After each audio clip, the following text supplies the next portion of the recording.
Bismillahirrahmanirrahim. Assalamualaikum warahmatullahi wabarakatuh.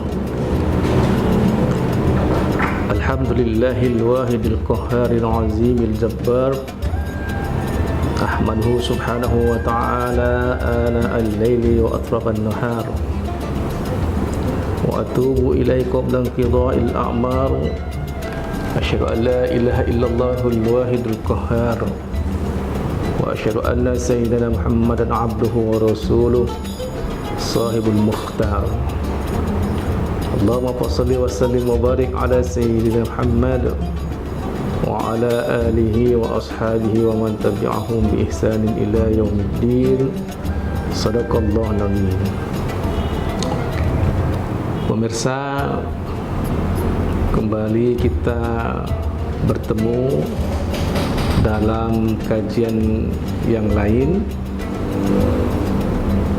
Pertama, bersyukur kita pada Allah Subhanahu wa taala di mana pada bulan Ramadan hari ini Allah Subhanahu wa taala masih berikan kasih sayang kepada kita sehingga kita bisa berjumpa lagi pada hari ini.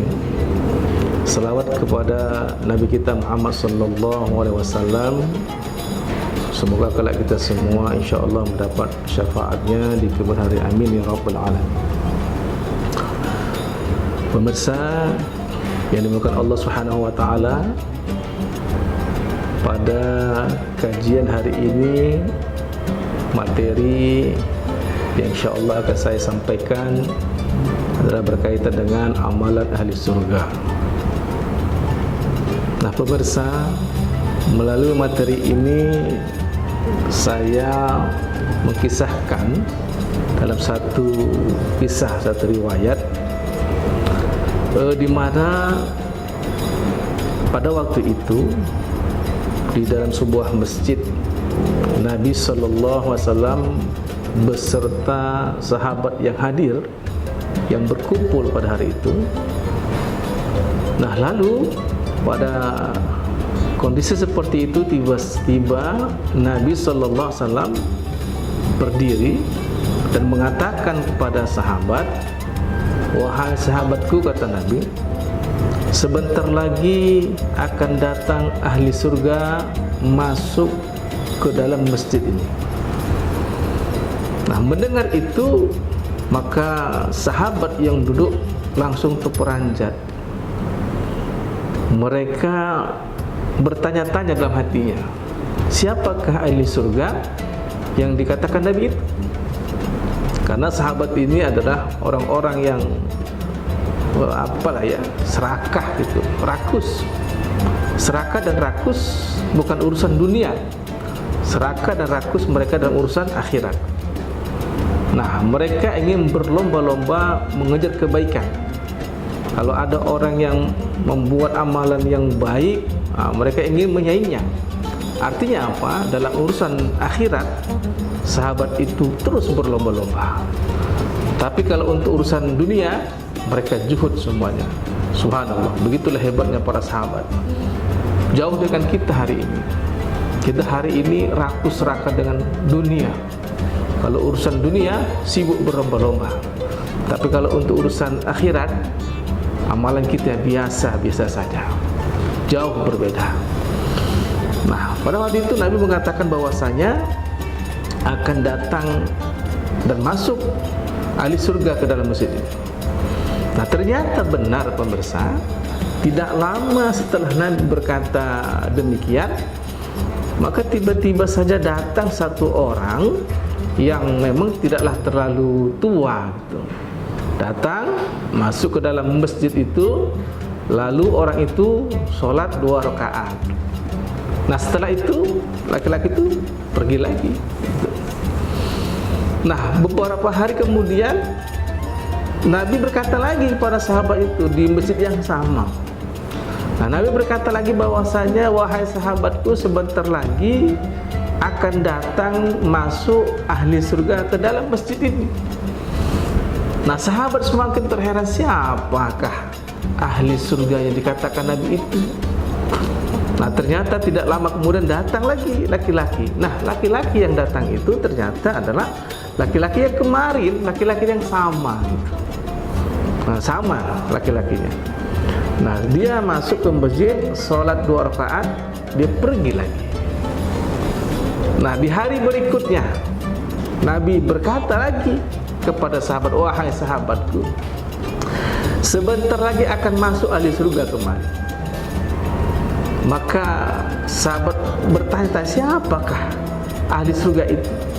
Nabi mengatakan, baru saja Jibril menyampaikan pesan kepadaku akan datang ahli surga masuk kemari. Maka setelah itu masuklah laki-laki yang dikatakan Nabi sebagai ahli surga. Ternyata laki-laki yang sama. Nah, sahabat ini terus bertanya-tanya, siapa laki-laki itu? Nah, kemudian laki-laki tadi itu sholat 2 rakaat, dia berangkat pergi. Maka melihat itu sahabat yang bernama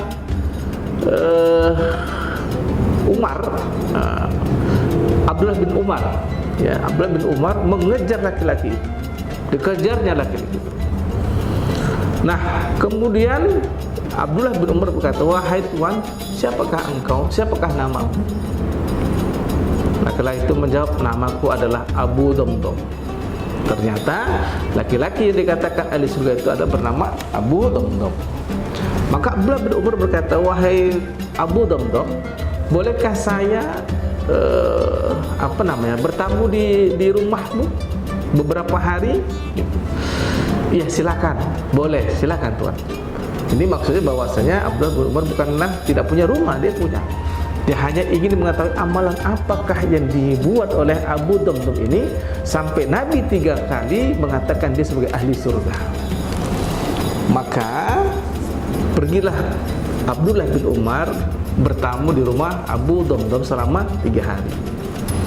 Nah, selama 3 hari itu Abdullah bin Umar terus mengawasi gerak-geri apa yang dilakukan oleh Abu Damdam, baik di siang maupun di malam hari. Nah, di malam hari, nah, Abdullah bin Umar terus memperhatikan ibadah apakah yang dibuat oleh Abu Damdam ini.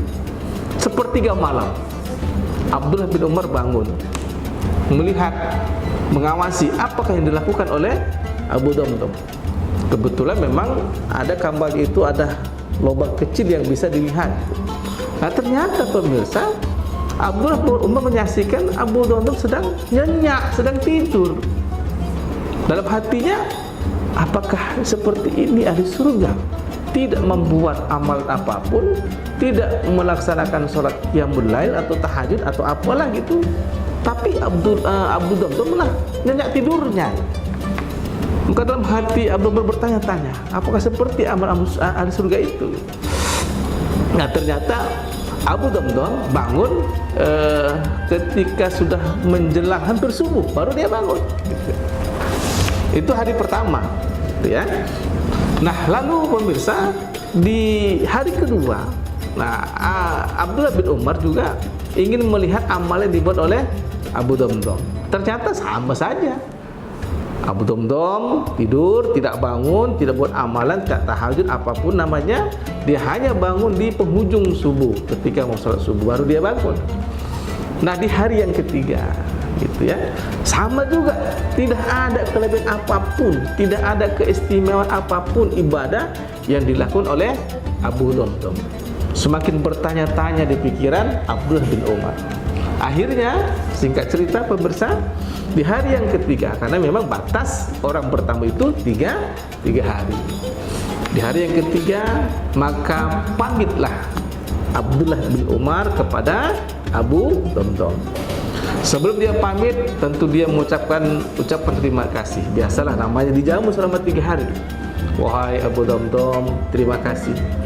Saya telah berada di rumahmu ini selama 3 hari dan engkau telah melayanku dengan baik. Semoga Allah Subhanahu wa taala menerima semua amal ibadahmu dan melipat gandakan semua amal ibadahmu. Tapi aku ingin bertanya kepada wahai Abu Damdam, Nabi mengatakan kepadamu engkau adalah sebagai ahli surga 3 kali. 3 kali Nabi mengatakan kepada kami engkau adalah ahli surga. Kami ingin tahu amal apakah yang kau buat wahai Abu Damdam. kenapa engkau dikatakan Nabi sebagai ahli surga? Maka Abu Damdam mengatakan, wahai Tuan Abdullah bin Umar, selama engkau tiga hari berada di sini, engkau lihat sendiri tidak ada keistimewaan ibadah yang aku lakukan apapun. Salatku biasa-biasa saja, puasaku juga biasa-biasa saja. Tidak ada amalan yang istimewa yang kubuat, yang kupersembahkan untuk Allah Subhanahu wa taala. Lalu apa yang kau buat selain itu? Maka Abu Damdam mengatakan kepada Abdullah bin Umar, hanya ada satu kebiasaanku, wahai Abdullah bin Umar, dan itu istiqomah ku kerjakan, ku laksanakan setiap hari. Apa itu? Kata Abdullah bin Umar, penasaran. Sebelum tidur ketika malam hari, saya melakukan pembersihan diri, berwudu, mensucikan diri. Nah, sebelum aku tidur, wahai Abdullah bin Umar, aku pun menghadap ke kiblat dan aku berdoa kepada Allah, ya Allah, aku maafkan segala kesalahan dan kejahatan ataupun kezaliman orang-orang yang pernah melakukan kejahatan, kezaliman kepada aku. Sebelum mereka meminta maaf, aku telah memaafkan mereka. Hanya itu, ternyata amalan dibuat oleh Abu Damdam, tidak ada yang lebih, hanya itu saja. Ternyata hanya itu amalan dibuat, Nabi mengatakan dia sebagai ahli surga. Luar biasa. Ini apa maksudnya?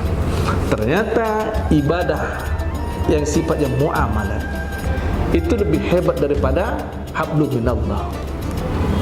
Kalau kita hablum minallah, ibadah kepada Allah, tidak sholat, tidak puasa, lalu kita bertobat kepada Allah, selesai masalah. Tapi ketika kita berbuat kejahatan, menzolimi, memfitnah saudara kita, orang lain, Allah tidak akan mengampunkan dosa kita sebelum kita menyelesaikan masalah kita pada orang yang kita fitnah, kita zolimi itu. Nah, Abu Damdam ternyata dia tidak punya dendam apapun pada orang-orang yang pernah menyakiti dan menzolimnya. Inilah hebatnya Abu Damdam. Nah, ini bisa kita petik bahwasanya begitulah yang dibuat oleh Nabi SAW. Kita lihat sejarah bagaimana Nabi SAW. Dia mempunyai akhlak yang luar biasa. Kenapa? Karena dia selalu memaafkan orang-orang yang pernah menyakiti dan menzolimnya. Ternyata ibadah muamalah itu sangat tinggi. Bahkan sampai Nabi mengatakan apabila dia menjaga hablum minan nas kepada manusia, dia dikatakan sebagai ahli surga.